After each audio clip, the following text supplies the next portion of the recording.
This video is sponsored by Skillshare. Hello and welcome to Abundantly Minimal.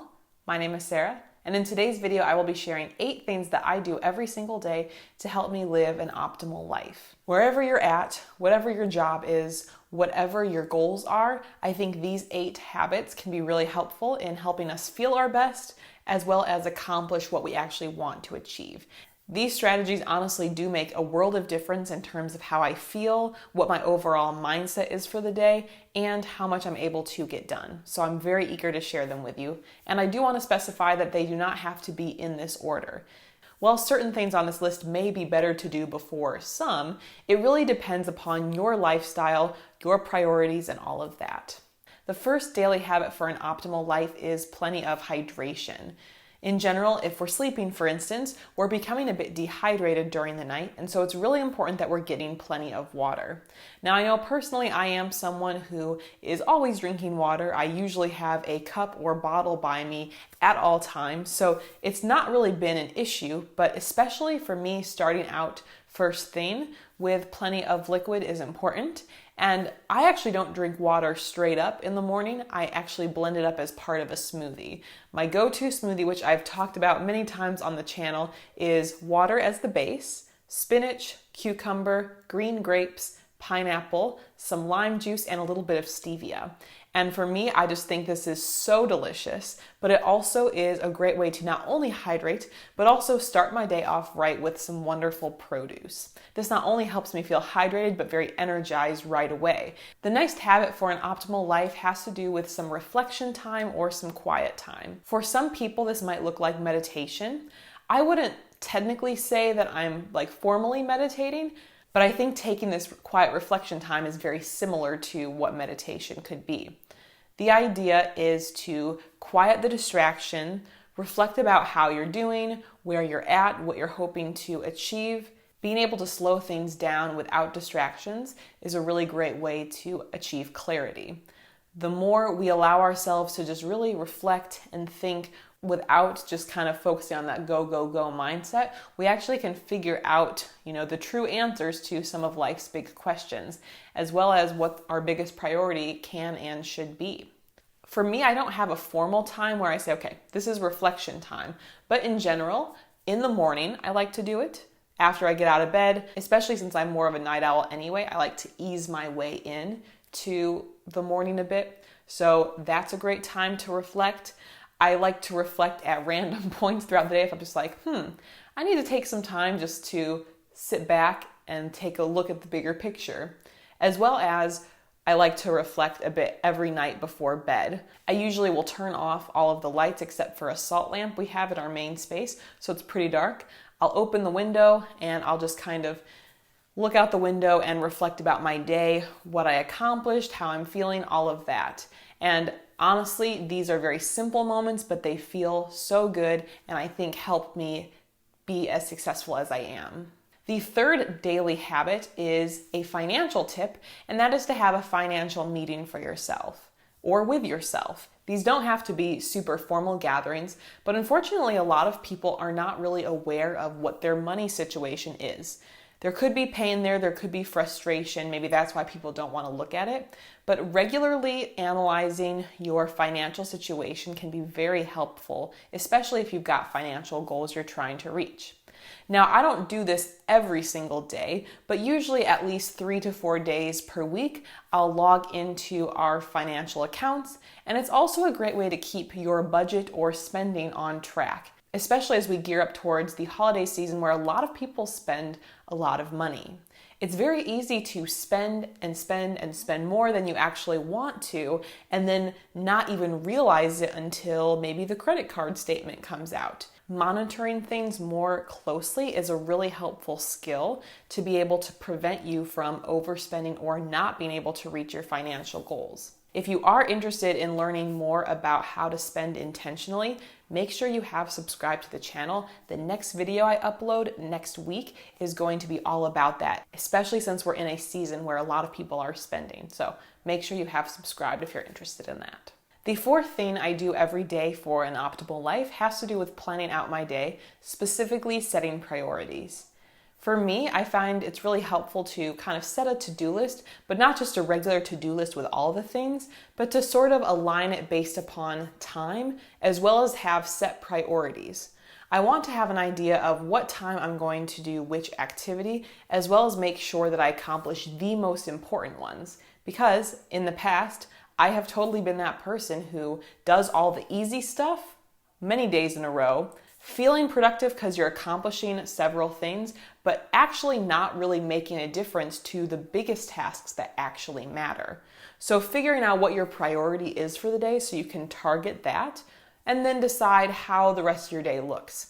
And to be honest, especially now that I work from home and work for myself, I usually actually make 2 different to-do lists for the day. One when I start my day, and then one later on in the day with an update about my progress, because I do tend to think I can do more than I can, so I often have to readjust a little bit, but that is a system I'm finding works for me.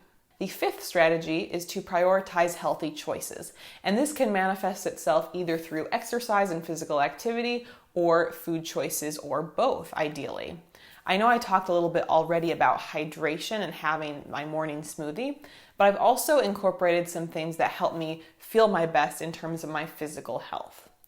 In terms of exercise, I admit that I've never been someone who loves exercise, but what I am loving is now going for morning walks outside when it's not too cold, as long as there's no snow and ice on the ground. And it's a nice time I look forward to. Like I mentioned, I'm not the best first thing in the morning, so giving myself that time to sort of wake up, get fresh air, get the body moving is great. I also really enjoy dancing, and so for me, that's something that actually brings joy, and I don't feel like I'm just doing it for the sake of getting some physical activity in. So that has been an activity that's helped me. From a food standpoint, it's also important to eat foods that nourish us and help us feel our best. So figuring out what that is for you, what that looks like. I know for me, it's important to prioritize healthier food, especially earlier in the day, since it's more so at night where sometimes I might crave things that are a bit more cozier or comfort food like, and definitely want to make sure I'm packing in those nutrients when possible.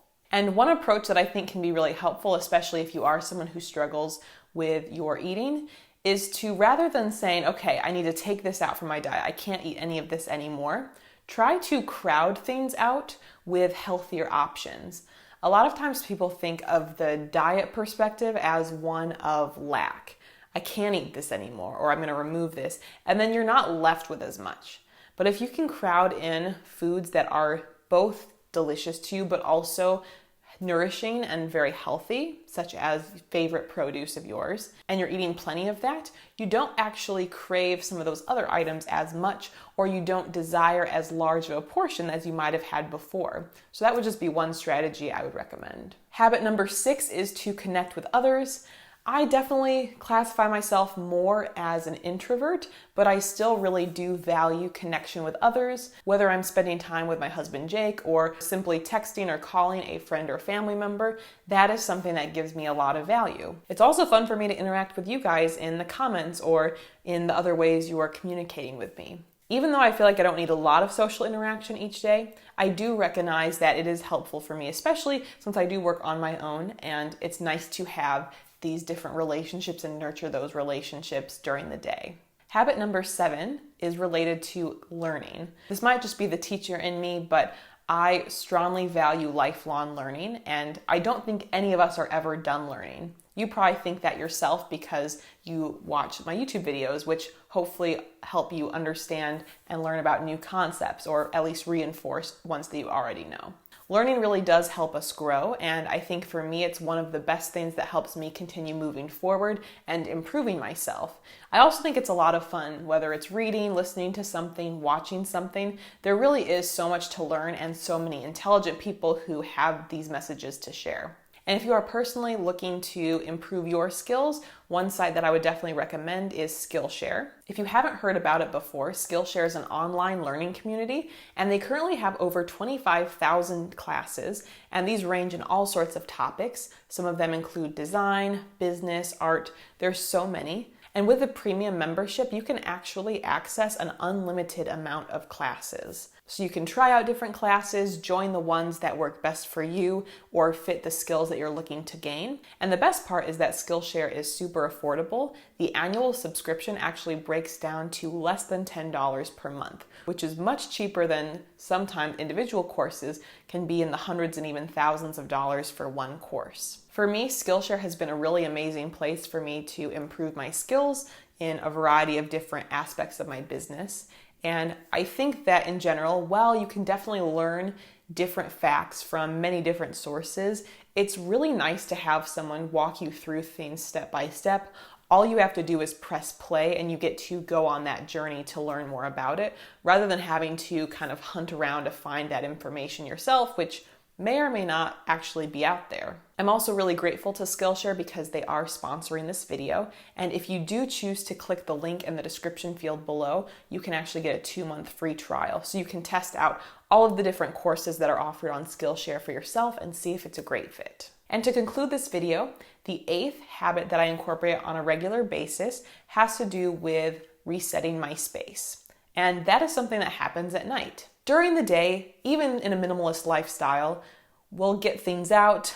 A surface might become cluttered if you are using a certain item or selection of items. And it's important to focus on having the habit of tidying things up on a regular basis. Jake also helps with this. He'll help reset the kitchen by taking care of any remaining dishes that didn't get put away from earlier. And I'll do this a lot in the main living spaces, especially since that's where I'm working. It's just so nice to wake up the next morning and have an open, clear space because your mind is not going to that clutter. You don't have to sort through anything. It saves time. And I find doing this in the evenings is really simple. For me, it's also nice because it's something I can do that's not on my computer before bed as I'm focusing on winding down. So this is something I would highly recommend as well if you haven't already been doing this. And of course, this can happen at any point, but I love having it at night because then I wake up to that fresh space. That wraps up my habits. I'm curious, do you do any of these in your life? Let me know in the comments below, and we'll see you in the next video. Bye.